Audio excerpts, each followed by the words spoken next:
theater.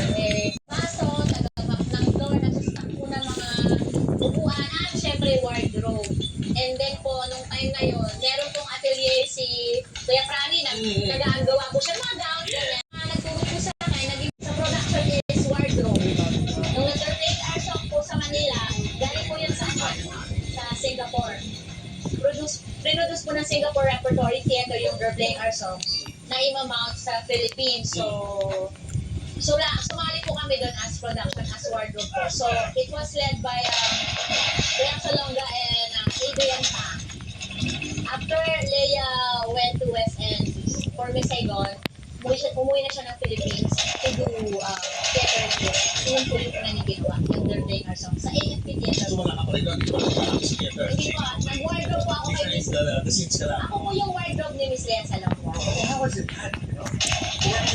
Leah Salonga. Siyempre nakakakaba kasi hindi wala lang hindi nakakilala. Nagsasalt ako sa theater kahit na hindi pa theater. Nasa dance pa lang si Manang Lea. Napapanood na natin siya. So, kabado ko as in nung first day na susukatan namin siya. Kasi susukatan namin siya eh. So, nagugad na siya. Sino ba? Talaga. Hindi ba ganun yung mga ako talaga yung agay. Kasi wala na ako sa Day, anong nangyari sa'yo, Day? Sorry po, Miss Leia. Dali ako na, Day. Si Manang Leia, it's either English or Ilonggo. Kasi Ilonggo. So, may accent si Manang. Ang cute niya ng Tagalog. Siya mag-shift. Yeah, nasa From Ilonggo to English, nasa Tagalog. Nung time na yun, mas magaling siya mag-English. May accent, di ba? Tapos, parang second language na Ilongga kasi so, gano'n siya. Sorry po. Natawa sa ako. We worked for almost a year, for 9 months kasi Ay! So, ako yung naatasan naman quick change kay Manang Lea, magayos sa mga costumes niya. Kasi yung wardrobe business ay nag-aasikaso lahat eh. Sa bot, sa doon, hindi lang. So may naka-assign kami kanya-kanyang ako yung kay Manang Lea. Minsan, pagka kailangan labhan yung mga shorts niya, gano'n, lalaba. Sasakay ko yung sa kanyang badyo, gano'n. Ito yun naman. Ayusin ko yan. Pati yung mga costume niya, everyday. Every week, pinapalaundry. Every week, pinapalaundry lahat ng costume. Tapos, pagka show week na, isipin namin yan nilus, tapos iaayos ko, lalagyan ko ng label book. Itutulak ko yung buong, yung kasi you're playing our song, Maraming costume change. Saka hindi mabibigat yung mga costume niya kasi yung character niya doon, Sonia Walls, medyo weirdo man namin. So mabibigat, may mga peke. So, isa siya sa unang-unang artist na nakitaan ko talagang discipline ang pag-uusapan. Discipline sa lahat. On time, on the dot palagi. Tapos, yung routine niya, pag-show, pag-class. Disciplinado talaga. Sobra. Minsan makakakita ka na lang sa basket ko. Ang yan siya, pero hindi nagbabago yung energy. Tsaka sobrang professional niya talaga, as in, kaya siguro ganun siya eh. Kasi grabe talaga. And, ang sarap niya kausap. Masarap siyang kausap. Advice na bibigay sa'yo. Marami ka matututunan. Kasi napaka-smart and then, ma-intimidate kasi ulit. Wala, sinindot ko na. Sumasakit sa ilong yung brain ko. Ay, awik sa magsalit. Yung kasi dire-diretso mag-English eh. Tapos sobrang... So, umabot ka sa punto na parang comfortable ka na sa kanya, siya rin comfortable sa'yo. Kasi kami dalawa ni Lush Yung klabaan. pwede lang makapasok. Ang nakakapasok ng sa dressing room niya ay si Mama Ligaya. Mama Ligaya. Yung hairdresser niya, sumalangit na ako, si Luz. Yan lang. Naging kaibigan ba kayo after that? Si Mana kasi masyado kami busy, hindi kami nagkikita, hindi kami nagkakausap. Sa social media yan. Pero pag nakikita niya ako kahit saan, minsan, Day, ano? Dahil pa rin daw sa'yo. Day, ano ginagawa mo? Manang, kakanta ako eh. So, ay, gagano siya. Ay, naman. Ganon. Tapos, one time na nanood ka sa kanya sa Broadway, Once on This Island, nanood kami ni Maha, New York kami. Nanood kami. Wala, nagre-reload So, din. pinita namin siya. backstage, tuwa siya. So, pinakilala niya ako doon sa iba ng cast members, co-actors, ganyan. Sabi niya, this is my former wardrobe assistant, Bakay. But she's now a celebrity. She's a superstar now in the Philippines.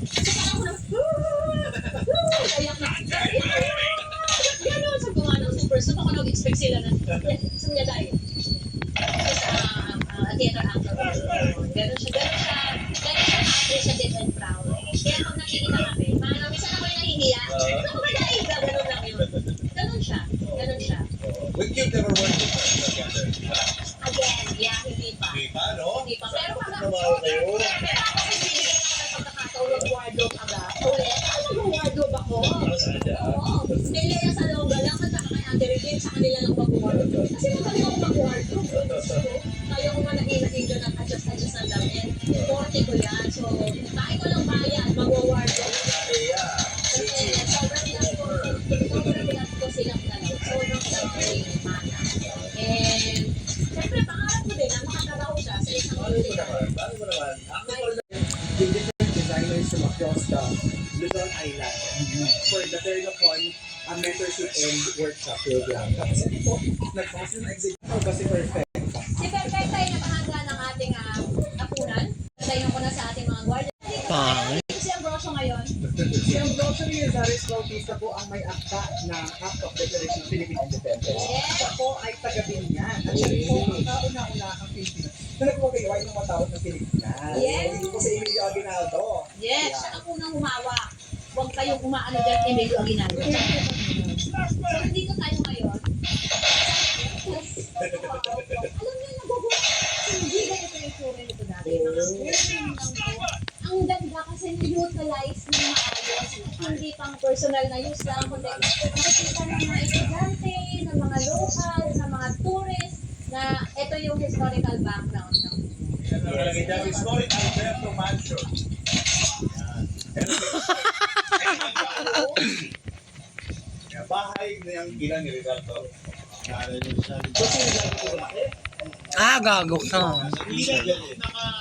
Yung magulang niya lang po yun. Magulang niya. Siya yung nagkanto sa Kalamba. Dito na siya ang unalagaan sa Kalamba. Pinaka natin sa loob. Kasi private po siya. Pero ngayon, okay. Pinapoy po ng city dahil consider po ginawa po natin na historical site kasi naman po. Hello po. Kahapon pa lang pala. Ito na lang yung established na may direction Doon lang pala. na makayong nani. Hello, Chong Chong. Chong Chong Chong. Basta sa ating Theodora Alonso sa Ano siya, bastado. Oo, yun yung term started siya. So, kaya si Jose Rizal hindi niya makikita sa bayan mo. May ano yung pamilya nila. Sino nga yung ating pangalaw ba siya? Hindi. Si Teodora Alonso, nanay ni Saka ginawa ko din si Mawawser. Sa lang pinag-play ng sa Tornina. Yung kuya, yung ate nila. Bago si Pasal. Hindi naman kaputig ko. Kasi algo ng guwapo nyo. Pero 261. Pagkita na nga last ko. Yung niluwa si Jose. Yan. Ay, pwede. Pwede mag-concert dito. Laki ng property, oh. Ang ganda, grabe. Imagine mo, nandyan sila yan. Uy! Baka mamumbo ka ng kabayo dyan. Mga kabayo ka na dyan. Magandang hapon po, senyora. Handa na po bang hingal? Paparili na kami. Wala na mga kaibigan. Ay, ang ganda. Kasi ano naman, kung pasukin ko eh. Nasa Ang ganda, grabe. So, nasa na tayo, Mayor? Ito? tayo sa bahay, Rizal, ng nanay niya, Teodora Alonso. Ito po ang kanilang dining. Dahil Dito po, Historic Alberto Mansion po, ang ancestral house ni Tidora Alonso, ang inang Dr. Jose Rizal. So, marami kong hindi nakaalam, pero paternal at maternal lineage ni Dr. Jose Rizal from yung lolo at saka lelong ni Dr. Jose Rizal, both sa kanila at tatay ay naging former mayors. So, kaya yung routine na sila, hindi Dr. Jose Rizal sa tingin is very, very deep. No? So, kaya very, yung pagtanging pinag-usap ng Pinyano sa ancestry ng Dr. Rizal ay malakas at mabigat po. That's why we fight. Nasaan ba yun? Hindi ko for makita. So, Wait lang, kaya nga. ito ang Historic Alberto Mansion. So, yeah. Wow. Nga, nakabantay pa na Ito doon. yung father niya, si Francisco Mercado, si Dr. Rizal, at saka yung mother. Dati nito. Di ba, Yung father po, ni Francisco Mercado, yung Maalis Mercado, din. at ang kanyang lolo na si Francisco Mercado rin ang pangalan. They're both former mayors of Binyan. Ang tatay, ito nanay. Ito talaga yung maraming nangyari dito, skandalo. Skandalo. Kasi nung panahon ito, yung Alonso ay si Alberto ay laging pumupunta sa Spain. Kasi parang siya yung parang ambassador, parang gano'n. So, tapos ang asawa niya si Chudora Formosa ang nililiwan dito. Ang kwento, si Chudora Formosa daw ay nagkaroon na nag-wife. Yun, tapos kaya kinulong siya dito sa kwarto. Kinulong siya dito. Isang araw din na ni Chudora Alonso ng merienda si Chudora Formoso. Ang ginawa niya, tinawag mo ito. Yung na pinakain.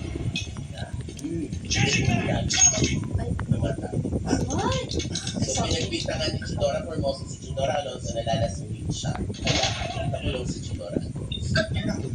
Yun, kaya naglakad siyang hila-hila. Naglakad dito na Alonso, nakatalo ang kamay. Yes, Calaubato, Santa Cruz. Oh my God. Ito nangyari sa kwarto nito. Kasi nga, bastarda si Chudora Alonso. Yes, yung isa Mag-aanak siya sa sa labas. labas. Play ka pala. Ala, ay, nakashield lang. So, nung pinaglakad siya, nakulong siya for 2 years. Pag pinaamin na siya, para daw bigli yung Anong ganyan? nakakulong siya Umuwi na. tumagal pa. Kaya ganun yung ano yung sa isa, ganun yung Oo. Ilang taon si Rizal nung nangyari? Then, Bata kasi naman. bata pa siya, dito siya Ano ba yan? parang elementary. Ito, makain ako. Kung pala ba yung school yan, the school of visa outside, then Eh, ganun si Rizal. Ito nangyari sa kaya hindi siya tumatapos. Kasi, siguro hanggang panahon na yun, pag nakalis sa labas, iba yung tingin sa ulo. Bubuksan mo ganyan.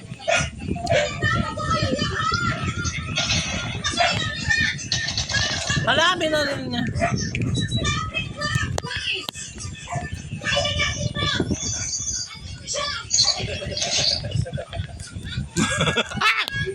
Yarap niyo, oh.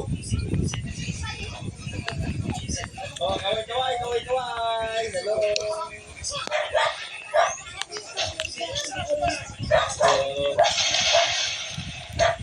Yun ang kaway mo. Oo, diba?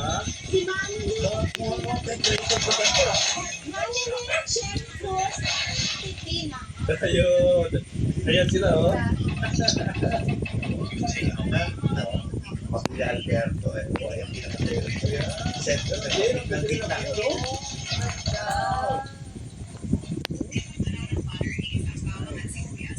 Saka pag may mga events, no? Dito lang sila nanonood, no? Tinitingnan nila yung mga hangpas Okay, para style. Mga hangpas doon. Diba, no? Ayan. Ganyan lang. Gusto ilustrado, di ba? Oo, ganyan. Ayan. Oo. Asan ang tapak? Ganon. Yun o ha? Ayan na, buwan na may fountain. Ayan. baba pala kayo.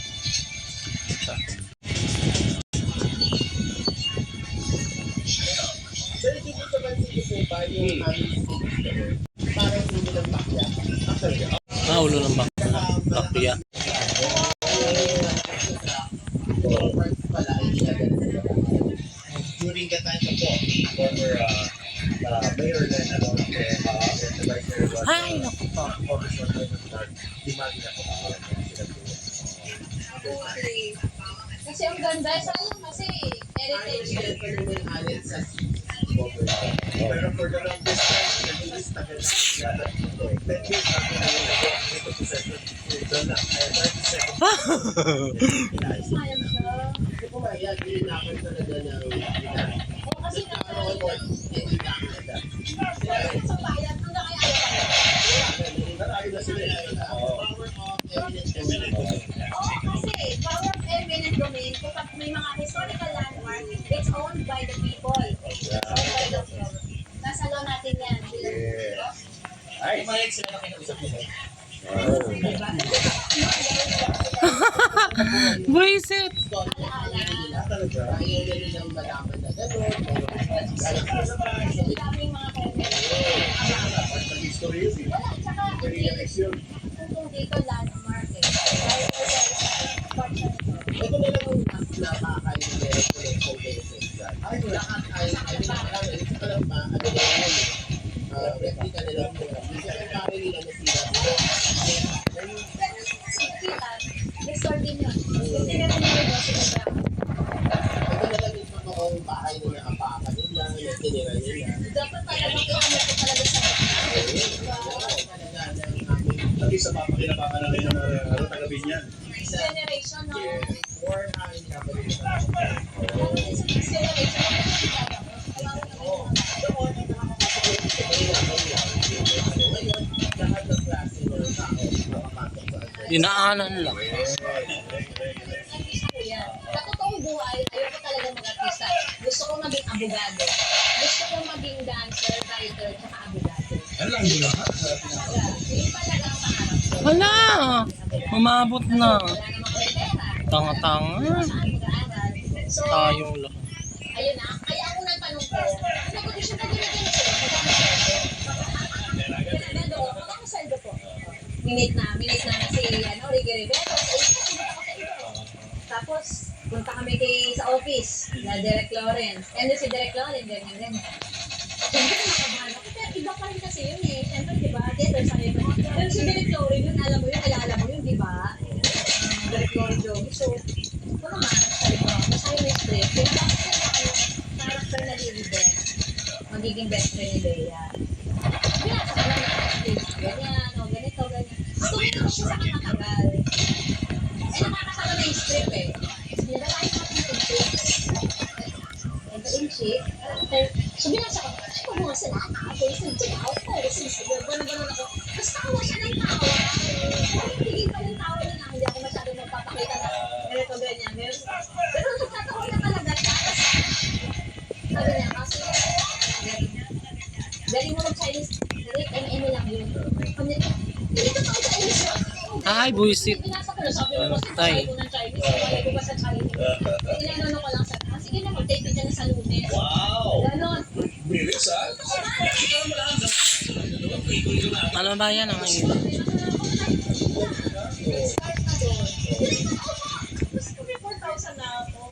Nung nakatrabaho ko si Philbert, si Bea,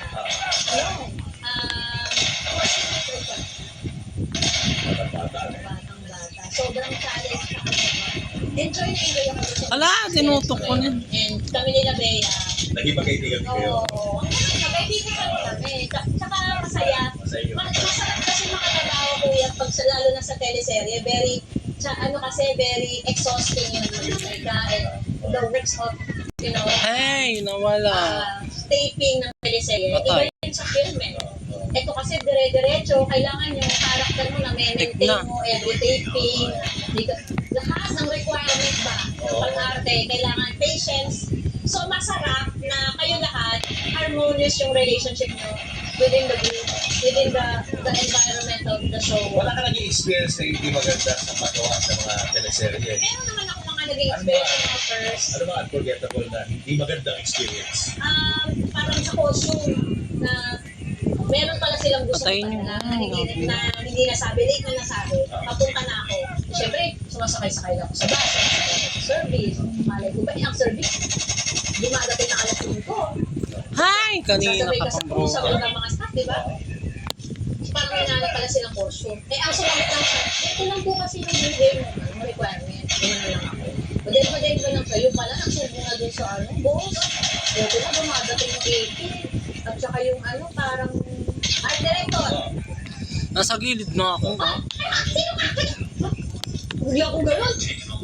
Ba't may naraso? Sana, kasi puno lang po yung tickets eh. Ba't ano? Sino? Ano ka nakalik ha? Wala ka bang huwag kang ganyan ha? Bago ka pala eh. Ako talaga. Hala! Ang tahimik lang. Pero kung sa theater yun, talagang lalaki ako ng mata. Oh. Wala ko sa theater, alam ko eh. Di ba? Simula pa lang. Nawala na. Nakakain. Tapos, sa isip ko, tapos na ba? Wala na ako sa atas ako. Bakit? Tingnan mo. Yan. Tapos na ba? Tapos na ba?